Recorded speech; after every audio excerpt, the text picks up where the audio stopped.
నిన్న తాడేపల్లి నుంచి తెలుగుదేశం నాయకులు వర్ల రామయ్య గారు మాట్లాడుతూ భూమన పరిస్థితి తేలుకుట్టిన దొంగలాగా ఉన్నది, పరకామణి కేసులో అతను ప్రధానమైనటువంటి దొంగ అని చెబుతూ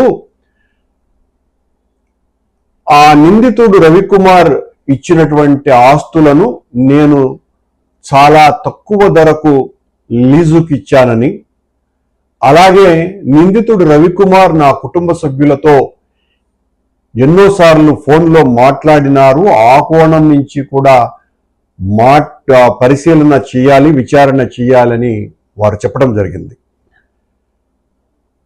చంద్రబాబు గారి మాటలని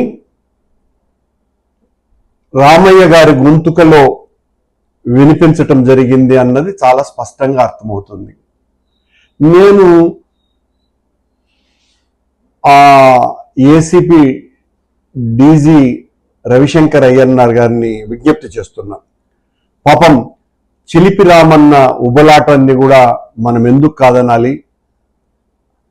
తప్పనిసరిగా చంద్రబాబు గారు ఏమైతే కోరుకొని రామన్న గొంతుకలో వినిపించారో ఆ కోణంలో కూడా నా మీద విచారణ చేయమని విజ్ఞప్తి చేస్తున్నా.